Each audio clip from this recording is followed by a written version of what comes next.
Hi everybody, it's Mrs. Schweitzer. Thank you so much for joining me for another Circle Time and Story Time. So glad you could join me. I hope you had a lot of fun last week with some of the sea animal activities. And this week, I'm so excited because we're going to be discussing one of my favorite places, the beach. And as the summer approaches and the weather gets warmer, many of you will probably take a ride to the beach. And the beach is where you find water and sand. And the water may be the ocean, it could be the lake or a sea.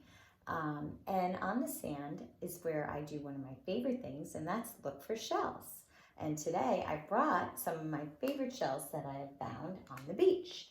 I brought some big shells and some smaller shells, which is probably hard for you to see. But shells come in all shapes and sizes and different colors. Some are smooth, some are rough. And they were once home for different marine life. For example, they were the home to oysters and clams and snails and even crabs. And that reminds me, for this week's snack, I made the cutie crab. And what I did was I made a waffle, and then I had cut some strawberries for the walking legs and the swimming legs here. And then for its pinchers, I put some more strawberries. And in the pinchers, I put some goldfish because the crabs, they basically like to eat almost anything. And for the eyes, I did 2 bananas and 2 blueberries on them. So that's a fun little activity that you can do. And I promise it'll make the crabbies go away. And today we have some fun new finger plays, but let's get started with one that we already know. And let's do Mr. Sun. Okay, please join with me. Oh, Mr. Sun, Sun, Mr. Golden Sun, please shine down on me. Oh, Mr. Sun, Sun, Mr. Golden Sun, hiding behind the trees. These little children are asking you to please come out so we can play with you. Oh, Mr. Sun, Sun, Mr. Golden Sun, please shine down on, please shine down on, please shine down on me. I love it. Now let's not forget to go fishing. Get your fishing pole. Have you ever been a-fishing on a bright and sunny day, where you see the little fishies swimming up and down the bay with their hands in their pockets and their pockets on their pants, and all the little fishies do the hoochie coochie dance. I love that one. Let's do There Was a Little Turtle. Get your turtle in his box. Remember? There was a little turtle who lived in a box. He swam in the puddles and he climbed on the rocks. He snapped at a mosquito, he snapped at a flea, he snapped at a minnow, and he snapped at me. He caught the mosquito, he caught the flea, he caught the minnow, but he couldn't catch me. That's great. So here I have my felt board today, and this is another finger play that we can do. And I did, we'll count. We have 5 shells. 1, 2, 3, 4, 5. 5 different shells, and these are our waves that are crashing into the beach. So let's get our 5 fingers out.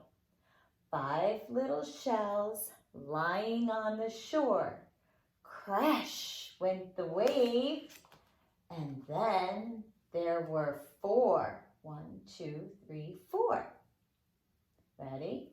4 little shells down by the sea.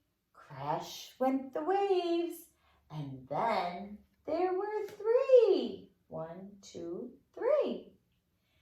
3 little shells, as smooth as new. Crash went the waves, and then there were, that's right, 2. 2 little shells sparkling in the sun. Crash went the waves, and then there was 1. shell left by itself. I took it home and I put it on my shelf. Oh, that's cute. I like that one. So we'll put our shells back up here for now. And as you can see, these are shells that come in all different shapes and sizes and colors. Here's an oyster shell. That was a clam shell and a conch shell and a snail shell. So marine life used to live in all of those shells as well. So I think I have one more finger play. This is a new one too. It's called I Went to the Beach. So let's get out our fingers. We're going to make our chirping bird as we say this one for the first verse. So I went to the beach and what did I see? A bird on the sand looking at me. I went to the beach and what did I see? A fish in the water splashing at me. I went to the beach and what did I see? A shell in the sand sparkling at me. I went to the beach and what did I see? A crab in the sand waving at me. That's how you make the crab with your fingers. That's great. Let's try that one more time since it's new for all of us. Okay, it's called I Went to the Beach. I went to the beach and what did I see? A bird on the sand chirping at me. I went to the beach and what did I see? A fish in the water splashing at me. I went to the beach and what did I see? A shell in the sand sparkling at me. I went to the beach and what did I see? What did you see? I saw a crab waving at me. That's right. Thank you. Thank you for doing the finger movements along with me. That's great. So let's see. Right now, our next thing we're going to do is read this story. It's called The Pink Refrigerator by Tim Egan. And it's about this little friend and his adventures. So please get comfy for this one. His name is Dodsworth. Dodsworth loved to do nothing. Now, this isn't to say that he never did anything, because he did. But his motto was basically, try to do as little as possible. True, he did get up early each morning and ride to the junkyard. He'd find things that were still useful, like picture frames and dishes, and he'd bring them to his little thrift shop, and he'd dust them off and put them on the shelves. He never sold much, but a little more than enough to get by. He'd spend the rest of the morning watching his favorite shows, and at about noon, he'd have a bit of cheese and take a long nap. He'd have dinner at 5, and then he'd close the shop, watch a few more shows, and fall asleep in his chair. And that was it. That was the life of Dodsworth. One Sunday morning, Dodsworth spotted an old refrigerator in the junkyard. It was pink and rusty, and he walked right past it at first. And then he noticed a magnet on the front. It was a shiny brass globe, and it was holding a piece of paper. Nice magnet, he said. He tried to pull it off, but it was stuck. So he pulled harder. He said, must be rusted on. He got out his crowbar and used every ounce of energy he had, but the magnet didn't budge. Dodsworth looked closer at the note. It seemed too faded to read at first, but as he focused his eyes, he could just make out 2 words. Make pictures. That's what it said on the note. Out of curiosity, he opened the refrigerator door, and on the shelves was a beautiful assortment of paints and brushes and a little red sketchbook. Do you see those in there? In a refrigerator. That's so silly. Well, what do you know, he said. These should be worth something. And he took them back to the store and placed them in the front window of his thrift shop. That's where he brought them. So later that morning, a lady came into the store and asked, how much is that sketchbook in the window? "Oh, I don't know," said Dodsworth. $5, I guess." As the lady shuffled through her purse, Dodsworth glanced over at the sketchbook. "Actually," he blurted out, "that sketchbook's not for sale. My mistake." "Oh, well," said the lady. "Thanks anyway." After the lady left, Dodsworth picked up the sketchbook. "Don't know why I did that," he said. "I haven't painted in years." But that afternoon, he made a picture. It was of the ocean. And even though he'd never actually seen an ocean in real life, it turned out pretty good. The next morning in the junkyard, he was passing by the refrigerator, and just for the heck of it, he pulled on the magnet. No go. He leaned in again to read the note. As the words slowly became visible, Dodsworth was astonished. The note now said, "Read more." "Whoa," he shouted, "it's a different note. How is that possible?" He tried to move the magnet again, but it was still stuck. He opened the door and saw that a whole volume of literary classics filled the shelves. "These things are worth a fortune," he said. "I don't know what's happening here, but wow, what a great refrigerator." He quickly went back to the shop and put the books in his window. A few minutes later, a fellow came by and asked, "Pardon me, sir, how much for the classic books in your display?" "Oh," said Dodsworth, "let me think. They're quite rare." He hesitated. He looked at the books. "Actually, they've been sold already." He said, "I'm sorry." "Oh, well," said the fellow, "my loss. Good day." The fellow left, and Dodsworth took the books and sat down and started paging through them. They were filled with incredible stories. His favorite one was about a ship that sailed the 7 seas. He read for the rest of the day and late into the night until he finally fell asleep. He woke up really early the next morning and rode over to the junkyard. This time the note said, "Play music." Again, Dodsworth couldn't believe it. "This is the most amazing refrigerator in history," he whispered. He opened the door and a shiny brass trumpet was sitting on the shelf. See that? Dodsworth went back to the shop, but this time he didn't even put the trumpet in the window.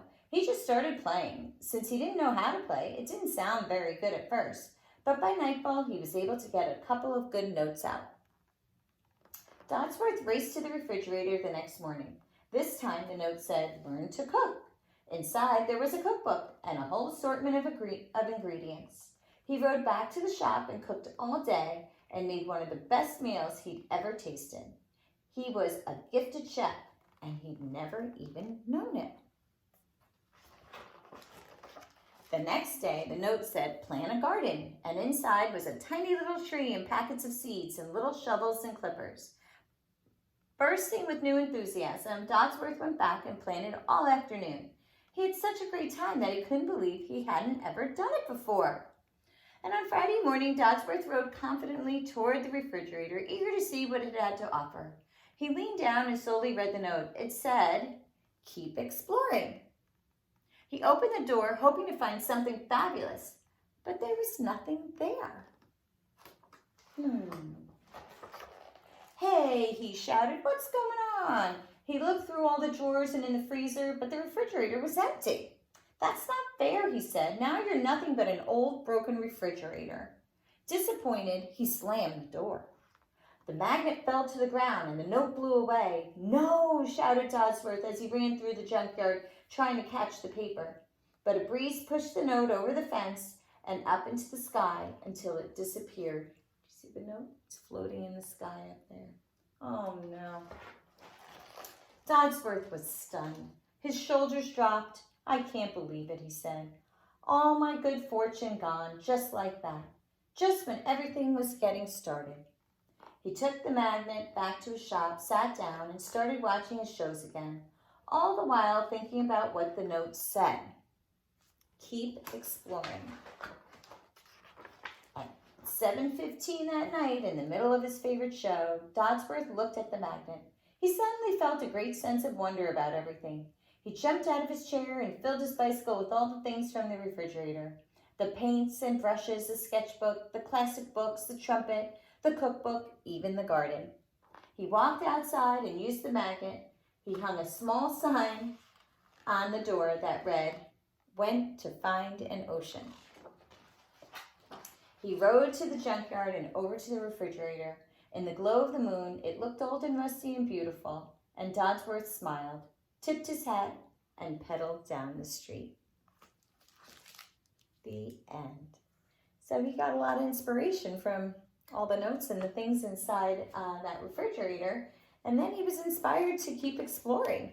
And that's some of the stuff that we do when we go to the beach, actually. We explore and we look for different birds and different shells, and it's just a fun time. So he's going to go and explore and try to find the ocean. So anyway, I hope you enjoyed that story. It's one of my favorites. I just think it's so sweet. And well, now it's time for us to sing our goodbye song. So let's get our waving hands out. Ready? Goodbye, everybody. It was nice to see you. Goodbye, everybody. It was nice to see you. Goodbye, everybody. It was nice to see you here on this happy day. Bye, everybody. I'll see you next time. Miss you so much. Bye.